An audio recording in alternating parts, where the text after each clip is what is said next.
question for you. In an age of communication technologies and transport costs that are diminishing very quickly, do you think that geographical proximity, being together in the same place, having face-to-face interactions, is still relevant? When I ask this question to my students, and they are economists or geographers, what they very quickly say, because they are very interactive students in the Netherlands, and also very critical with what I'm saying, by the way, they would say, actually, no, probably not. Look at Facebook. I could be friend with anyone in the world, as long as you're connected to Facebook. So I asked them, look at your Facebook, and tell me with whom you are friend.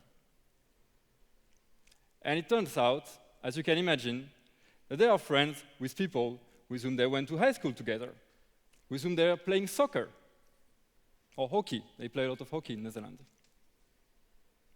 So they are not friends with everyone in the world. There is a very, very strong geographical bias. And in a very interconnected world, people still value proximity a lot. Interestingly, even more. It's increasing. Let me give you one example. That's also an example I stole from one of my students. I really have to give him credit. He was telling me, look at the application, dating application, like Tinder. I don't know if anyone knows about it. I learned recently about this application. It's a very interesting application because you just have your cell phone and you can see who is located close to you and interested in having a drink or whatever. The only criteria is geography. You have to be close to one another. And the student was telling me, you see, with Tinder, you don't need geography anymore. You can date someone just going on the website. But actually, I think, or maybe I got it wrong, but the whole point of this application is to meet at some point. So these technologies, emails, internet, Skype, all of them, the whole point at the end is to meet and interact. And it's increasing interaction. And I have a second question for you, because I start to be very tired after the long day. Why are you here today? You're actually in a place where we are recording what we talkers, speakers are saying. So you could be actually sitting in your house or in a bar. I heard that a lot of people were in a bar at the City of Science, and just enjoy the show, for free, by the way, with alcohol. So my question is, why are you here? Why are people attending the TED Global and paying a lot of money to attend the TED Global? Interestingly, as communication technology rise, like for the TED Global, for instance, look at all the TED Talks that have millions of views. This is creating a market for this type of interactions. Internet is creating what we are doing right now. And the premium of geographical proximity, of being there, is actually what will happen after this. First of all, being in the moment. We are connected. There is some energy here. And what will happen after, when we will meet? Going behind the scene. Because what I'm telling now, I don't know if it makes too much sense, but what I'm trying to say is something that I try to codify and make simple. And when I make it simple, I also lose a lot in this translation. And I remember something when I went to the Netherlands. I actually went to the Netherlands because I was fascinated by the work of one of the big dudes in my field.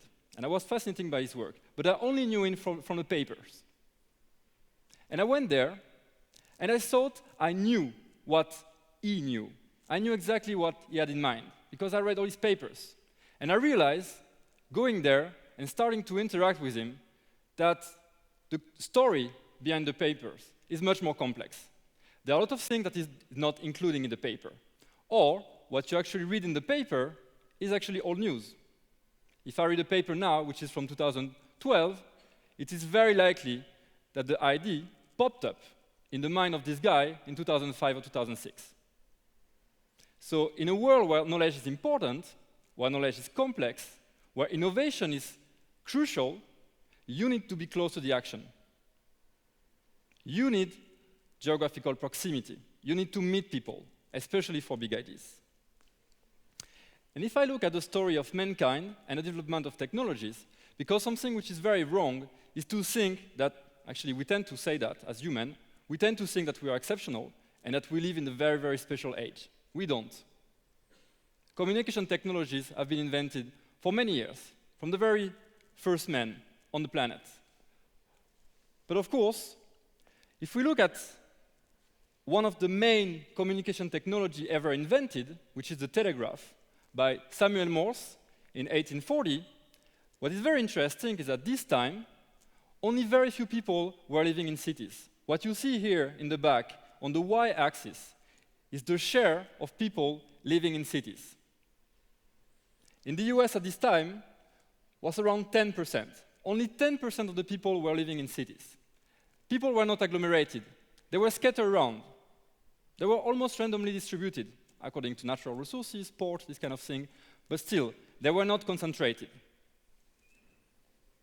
As the story of communication technologies and transport changed, introduction of the train will allow you to go from the east of the US to the west of the US. People started to agglomerate at an even more important pace. When we could actually have our own cars, or our first commercial flight, we continue to agglomerate. We don't stop, because we can reach people more easily. We continue to agglomerate and crowd cities. And now, with modern technologies, look about the first PC in the 1970 and the rise of the communication technology. We could, indeed, learn from everywhere in the world. Yes, we are interconnected. Yes, true. And we do learn from everyone in the world. I watched hundreds of TED Talks. But still, we continue to agglomerate. That was for the US. But in the world, it's even more impressive. Today, for the first time in history, more than half of the world population actually lives in cities. By 2030, only 15 years from now, 5 billion people will live in cities. That's the future of the world. That's what it looks like. What is this? It's a city. It's a crowded city. It is the absence of geographical proximity. We value geographical proximity more than ever. This is what it means. Why? I'm an economist. I can also see if people value something by how much they are willing to pay. Think about living in New York City, London, Paris. Think about the high rents, the increasing high rents. People are willing to pay to live in these cities. They are willing to spend hours in traffic jam. They want to be crowded. They want to be together. Because there is a value of geographical proximity. And these things are just increasing the returns, the value of geographical proximity. With Tinder, I can meet a lot of people that are around me, but I could not have met otherwise. Think about the sharing economy. Think about Airbnb. I know who has a free spot in his house. Think about Uber and the car sharing. With this application, I can actually know if someone close to me is driving near my place and can take me for a ride. This is just bringing us together. Now talking about knowledge. The main reason, that's what economists believe, the main reason for cities is basically that they are knowledge incubators. This is where the action is happening. And if you look at innovation in the world, innovation and new technologies are only coming up from very, very specific place. Think about the Silicon Valley. Extremely concentrated. So the reason for cities is actually how much we value knowledge creation, the value of knowledge in a knowledge-based economy, and the role of geographical proximity in the creation of knowledge. First thing, the isolated entrepreneur, isolated inventor, this mad scientist in his lab, coming up with a new innovation. This is not what is happening. This is a myth. Inventors are not isolated. They are interconnected. They are teams. And this is increasing. If you think about the Renaissance man, think about Leonardo da Vinci, for instance. And I really had to write it now because I have a bad memory. But the man was a painter, a sculptor, an architect, a musician, a mathematician, an engineer, an inventor, an anatomist, geologist, cartographer, botanist, and many others. The guy has such a diverse set of skills in his own person. But today, think about the great mind. And we've seen today a lot of great mind talking. They are very specialized. They are specialized in a very specific topic. And actually, if you look at Nobel Prizes, there's only one person who won 2 Nobel Prizes in 2 different disciplines. That's Marie Curie. Now, Nobel Prizes tend to be shared by a lot of people, which means this is a world of team of scientists, team of engineers. As knowledge becomes more complex, you need to narrow down your expertise to make a contribution because knowledge accumulates. You need to go for very complex knowledge. And if you narrow down your expertise, you specialize, you need other people with you to continue to make innovation. And all this, behind all these apps, these companies that build these very innovative new technologies, they are located in very few centers in the world, very few cities, like the Silicon Valley, like Austin in Texas for the US. Now, a second feature of knowledge creation, which is very crucial and to reveal the importance of geographical proximity, is that new knowledge is always a recombination of old knowledge. We talk about the lumière, the light. This is optoelectronic, and we've seen a few talks today as well about this topic.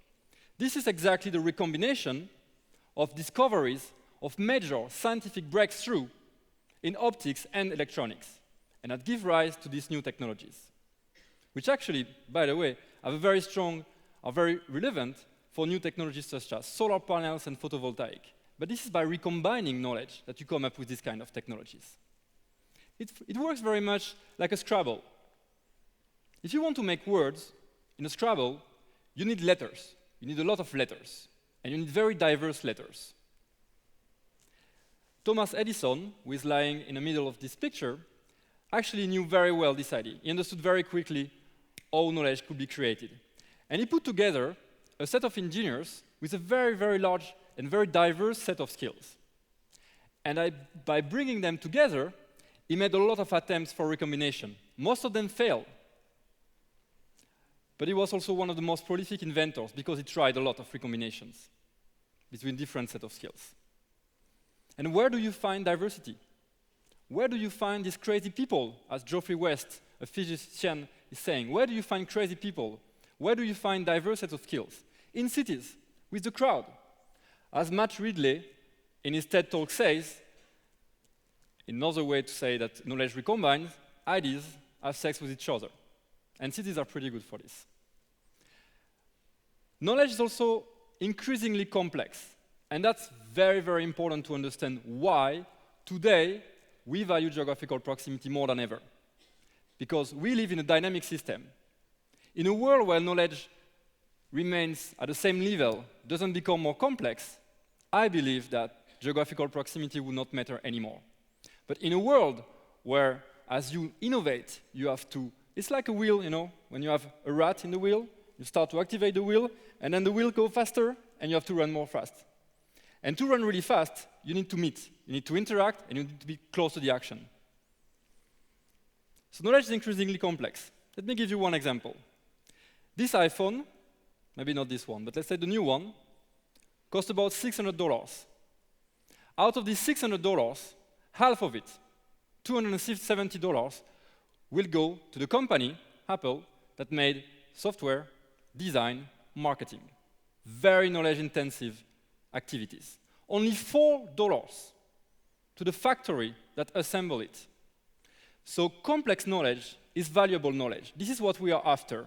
If you look at structural change in our economy, we get rid of jobs with simple tasks to specialize in jobs with very complex knowledge. we are becoming more and more knowledge workers that need creativity. Problem is with complex knowledge. And I like this quote very much by Ed Glaser, who is an economist from Harvard, who has been looking a lot at cities. He actually wrote a book which is called The Triumph of the City. And the subtitle of the book is How Our Greatest Invention Makes Us Richer, Smarter, Happier, Healthier, and Greener. The man really believes in cities. And one important thing to explain why you find cities in a world of interconnected people, in a world where it's super easy to fly from one city to another, is this. Breakthrough cross all ways and streets more easily than oceans and continents. And that's the catch. That's why you see the role of geographical proximity increasing with new technologies. That's the catch. Complex knowledge has a very strong tacit component. Tacit component is basically knowing more than you can tell. So actually making it very difficult to explain why you're doing something and why you're good at doing something. If you know Big Bang Theory, there is a very interesting character called Sheldon, and this guy is kind of a nerd. He's a genius, but he's a nerd. He has very awkward social relationship with others. And one day, in one of the episodes, he arrives and tells to his roommate, "Hey, Leonard, I think I have isolated the friendship algorithm."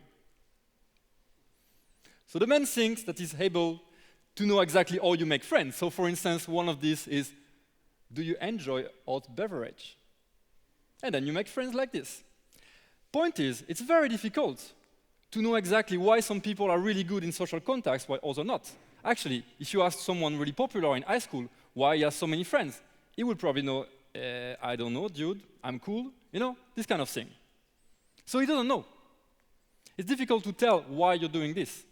So to make it explicit, and when you cannot make something explicit, you cannot diffuse it at a distance. Bottom line is, technological progress is not replacing the need for human interaction and proximity. It is increasing it. And the point, and the takeaway message I believe for today, we need to know exactly how to use these technologies. If you use these technologies wisely, emails, Skype, you can actually gain some geographical freedom. And with this geographical freedom, you can travel and be in the place where it really matters. Thank you.